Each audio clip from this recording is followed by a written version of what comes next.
Hi hello இன்றைக்கி home bytes Tamil cooking சேனலில் நம்ம பார்க்க போகிற ரெசிபி என்னென்னா சீரக சம்பா யூஸ் பண்ணி தம் போட்டு ஒரு சிக்கன் பிரியாணி. இதுக்கு ஃபஸ்ட்டு சிக்கன் 3/4 கிலோ சிக்கன் எடுத்து நல்லா மஞ்சத்தூள் போட்டு வாஷ் பண்ணி வச்சுருக்கேன். 3 பெரிய சைஸ் தக்காளி கட் பண்ணி வச்சுருக்கேன். இஞ்சி பூண்டு பேஸ்ட் அரைச்சி வச்சுருக்கேன். இதில் ஆனியன் வந்து பெரிய சைஸில் 4 ஆனியன், இல்லைன்னா ஒரு 1/4 கிலோ ஆனியன். நம்ம கிராம்ஸில் சொல்லணும்னா 1/4 கிலோ, நம்பர்ஸ்லனா 4 பெரிய சைஸ் ஆனியன். இதில் வந்து 2.5 டம்ளர் அரிசி போட்டு 3 தடவை வாஷ் பண்ணிவிட்டு தண்ணி ஊற்றி வச்சுருக்கேன். ஒரு 1/2 அன் ஹவர் இது எப்படி இருக்கட்டும். இப்போ நம்ம எப்படி செய்கிறதுங்கிறத பார்க்கலாம். இப்போ அடுப்பு பற்ற வச்சாச்சு. அடுப்பில் ஒரு அடிகனமான பாத்திரம், ஏன்னா நம்ம தம் போடும்போது அடியில் பிடிக்காமல் ஒரு அடிகனமான பாத்திரம். நான் எனக்கு பெரிய சைஸ் குக்கர் எடுத்திருக்கேன். இப்போ சூடான உடனே நம்மளுக்கு இப்போ 3/4 கிலோ சிக்கனுக்கு தேவையான கொஞ்சமாக ஒரு 4 டேபிள் ஸ்பூன் நெய்,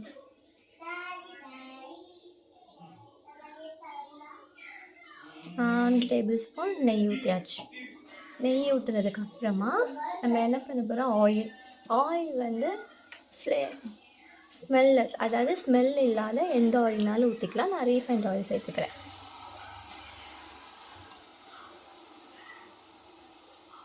கொஞ்சம் நிறையாவே ஆயில் ஊற்றிக்கலாம். நம்ம ஃபஸ்ட்டு ஊற்றுறதோட சரி. இப்போ ஊற்றியாச்சு. ஊற்றி ஆயில் சூடாகவும் நம்ம என்ன பண்ண போகிறோன்னா ஸ்பைசஸ் போட போகிறோம். பிரியாணிக்கு தேவையான ஸ்பைசஸ்: ஜிஞ்சி இலை,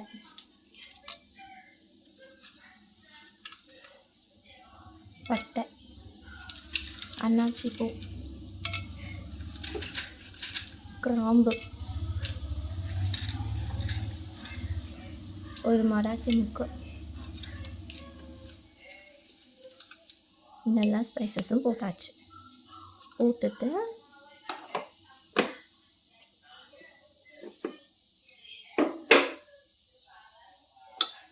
ஸ்பைசஸ் போட்டுட்டு நம்ம இதை என்ன பண்ண போகிறோம், ஸ்பைசஸ் போட்டுட்டு அடுத்து நம்ம ஆனியன் போட போகிறோம். அதாவது 1/4 கிலோ ஆனியன் 4 பெரிய கச்சாலையும் கட் பண்ணி வச்சுருக்கேன். ஆனியன் போட்டுட்டு அதை நல்லா கிண்டி விடுவோம்.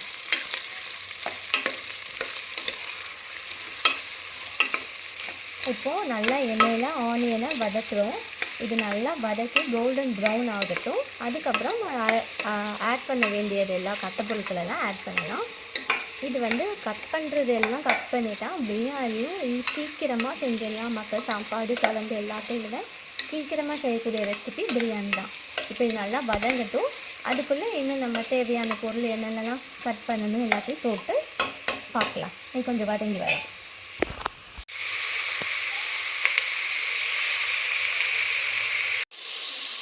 ரெண்டாவது இது வதங்குறதுக்கு தேவையான அளவுக்கு உப்பு, கல் உப்பு. இப்போ ஆனியன் வதங்குறதுக்கு மட்டும் உப்பு போட்டால் சீக்கிரமாக ஆனியன் வதங்கிடும். இது வதங்கட்டும். அடுத்து ஆட் பண்ண வேண்டிய பொருள்லாம் என்னென்னு பார்ப்போம்.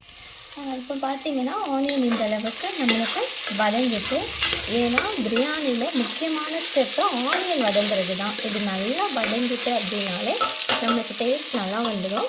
நல்லா வதங்கிடுச்சு. இப்போ என்ன பண்ண போகிறோம்னா 2 க்ரீன் சில்லி எடுத்து வச்சுருக்கேன். இதை போடும். 2 பச்சை மிளகாய் எடுத்துருக்கேன். இதை அப்படியே போட்டுக்கலாம். போட்டுட்டு இன்னும் ஒரு 2 செகண்ட் இது வதங்கட்டும். வதங்கினதுக்கு அப்புறமா நம்ம அடுத்து சேர்க்க வேண்டிய பொருள் பார்ப்போம். ஆனியன் வதங்கிட்டு இப்போ நம்ம அடுத்து என்ன பண்ண போகிறோம் அப்படின்னா இஞ்சி பூண்டு பேஸ்ட்டு சேர்க்க போகிறோம். இஞ்சி பூண்டு பேஸ்ட்டு நான் எப்படி அரைச்சிருக்கேன்னா, இஞ்சும் பூண்டும் சேம் ரேஷியோ கிடையாது. இஞ்சி கொஞ்சம் ஜாஸ்தியாக போட்டிருக்கேன். ஏன்னா டைஜஸ்ட்டுக்கெலாம் இஞ்சி ரொம்ப நல்லது. அதனால் 50 கிராம் பூண்டுனா ஒரு 75 கிராம் இஞ்சி, கொஞ்சமாக கூட. இப்போ அரைச்சி வச்சுட்டு இஞ்சி பூண்டு பேஸ்ட் இதில் போடலாம். உனக்கு தேவையான அளவுக்கு நீங்கள் இதை ஊற்றிக்கணும்.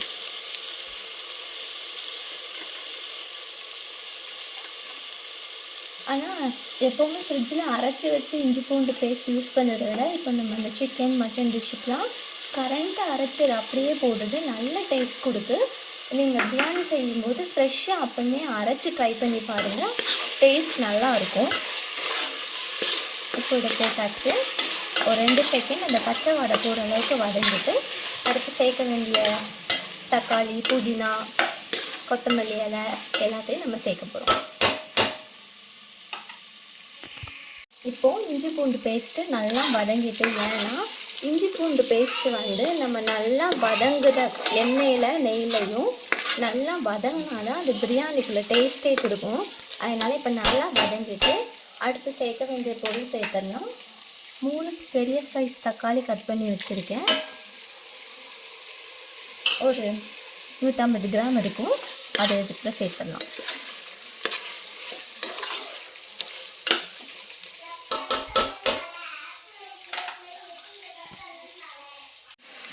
இப்போது இதில் நம்ம தக்காளி, அதாவது 100 கிராம் தக்காளி, 3 பெரிய சைஸ் தக்காளி, ஒரு கைப்பிடி புதினா, ஒரு கைப்பிடி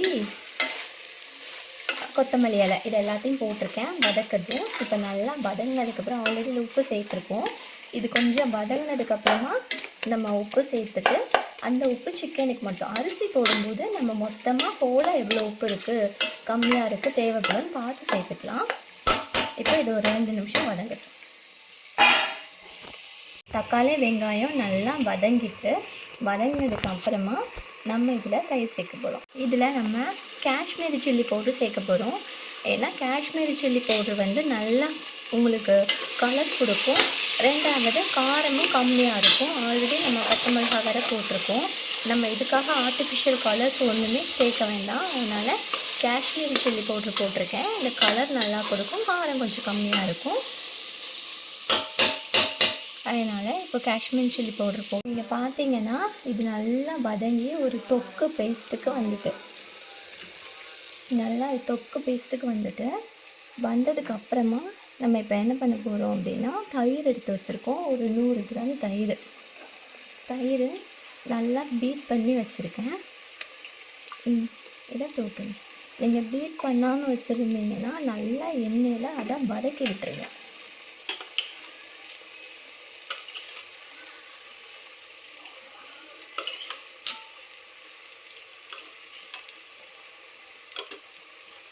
ஏன்னா நல்லா எண்ணெயில் வதக்க விட்டிங்கன்னா அந்த பச்சை ஸ்மெல்லெல்லாம் போயிடும்.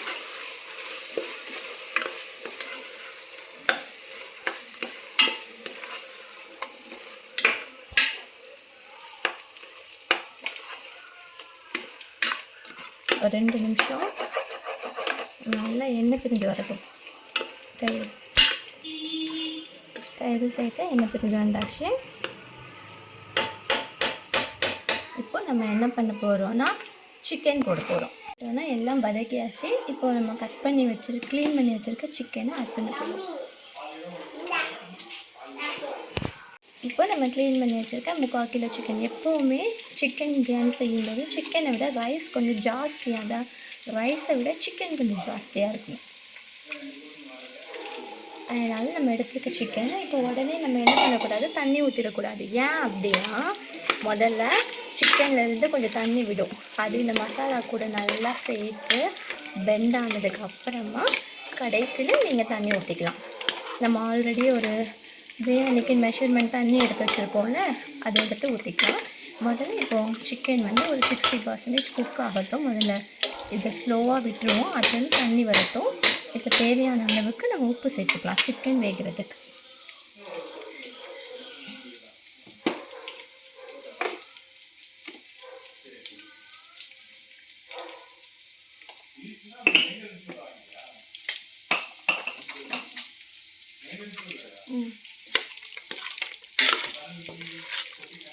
இப்போ ஸ்லோவாக எல்லாம் இது பண்ணி வதக்கிட்டு நம்ம ஒரு மூடி போட்டு மூடிடலாம். அது கொஞ்சம் வதங்குது.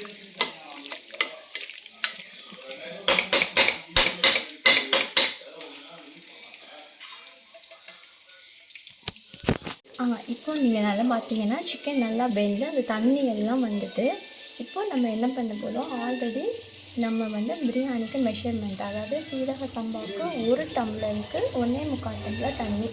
இந்த இதில் தான் நான் 1 டம்ளர் அரிசி 2.5 டம்ளர் எடுத்துருக்கேன். இதுக்கு ஏற்ற மாதிரி இதில் தண்ணி அளவு எடுத்து வச்சுருக்கேன். இப்போ வந்து இங்கே ஊற்றிடுறேன்.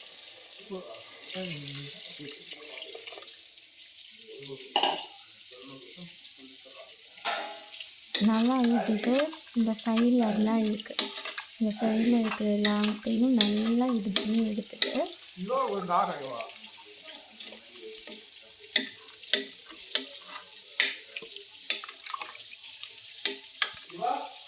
இதை வச்சு நல்லா கொதிச்சிடணும். கொதிச்சதுக்கப்புறம் அரிசி ஆட் பண்ணணும். இப்போ நம்ம ஆஃப் லெமன் தயிரும் போட்டிருக்கோம், அந்த லெமனும் போட்டு தான் ஆகணும். நல்லா லெமன் போட்டாச்சு. போட்டுட்டு இப்போ நம்ம கொதிச்சோட அரிசி போடுறோம். இப்போ நம்ம அரிசி போடுறதுக்கு முன்னாடி சிக்கன் நல்லா கொதிச்சுட்டு, இப்போ இந்த டைமில் நம்ம ஆல்ரெடி கழுவி அரை மணி நேரம் ஊற வச்சு நல்லா வடித்து தண்ணியே இல்லாமல் எடுத்து வச்சுருக்கோம். இதை போடுறோம்.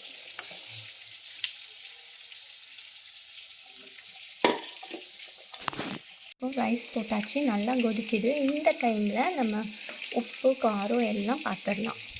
ஏன்னா இந்த டைமில் நம்ம அரிசியும் போட்டனால உப்பு வந்து பிரியாணிக்கு கொஞ்சம் அதிகமாக தான் இருக்கணும்.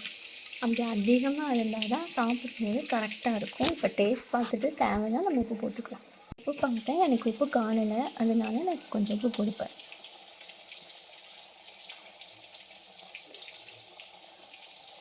அந்த நீங்கள் சாப்பிடும்போது அந்த தொண்டையில் உப்பும் காரமும் கொஞ்சம் தூக்கலாக தெரியணும். அப்போ தான் நம்ம ரைஸ் போட்டு தம்லாம் வச்சு வடிக்கும்போது கரெக்டான ஸ்டேஜ்க்கு வந்துடும்.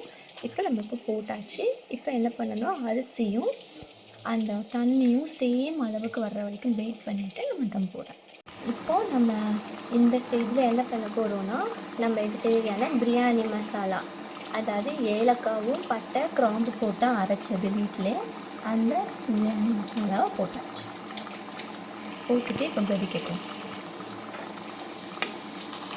இப்போ கடைசியில் போடும்போது ஒரு ஃப்ளேவர் கொடுக்கும். இப்போ அரிசியும் தண்ணியும் சமமாக வரல, வர்ற ஸ்டேஜ் வந்த உடனே நம்ம தம் போட போகிறோம். அவ்வளோதான். இப்போ ரெண்டும் ஈக்குவலாக வந்த உடனே நம்ம தம் போட்டுருவோம். பார்த்திங்கன்னா நம்ம ஊற்றின தண்ணி, ரெண்டாவது அரிசி, இதெல்லாம் சேர்ந்து சரிசமமான அளவுக்கு வந்துட்டு, இதுக்கப்புறமா நம்ம தம் போட போகிறோம். தம் போடுறதுக்கு என்ன பண்ணணும் அப்படின்னா, முதல்ல ஒரு தோசைக்கல் மேலே குறைஞ்ச தீயில ஒரு 10 நிமிஷம் வைக்கணும். இப்போ இதை எடுத்துகிட்டு தோசைக்கல்ல வைப்போம். இப்போ நம்ம என்ன பண்ண போகிறோம், தோசைக்கல் மேலே இதை வச்சாச்சு. நல்லா சிம்மில் வச்சுட்டு இப்போ என்ன பண்ண போகிறோம் அப்படின்னா, மேலே ஒரு மூடி போட்டு காற்று போகாத, இது குக்கருங்கிறதுனால அதுக்கேற்ற மாதிரி ஒரு பிளேட் எடுத்திருக்கேன். அந்த பிளேட்டை வச்சு நீங்கள் மேலே மூடிட்டு ஒரு வெயிட் வச்சா ஒரு 15 மினிட்ஸ் அதை டிஸ்டர்ப் பண்ணாமல் அப்படியே விட்டுருங்க. 15 மினிட்ஸ் டிஸ்டர்ப் பண்ணாமல் விட்டுட்டு அதுக்கப்புறமா ஒரு 10 மினிட்ஸ் கழித்து நம்ம எடுத்து பார்ப்போம் பிரியாணி எப்படி இருக்குன்னு. இப்போ பார்த்தீங்கன்னா தம்மு முடிஞ்சு அப்புறமா ஒரு 10 மினிட்ஸ் விட்டாச்சு. இப்போ நம்ம ஓப்பன் பண்ண போகிறோம். இப்படி வந்திருக்குங்க.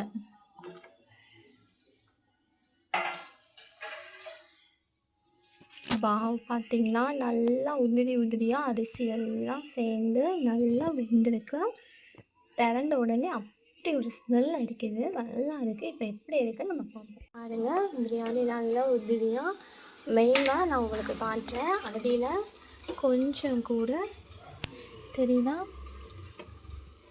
அடியில் கொஞ்சம் கூட சாப்பாடு பிடிக்கவே இல்லை. இப்போ இது எப்படி இருக்குன்னு டேஸ்ட் பார்ப்போம்.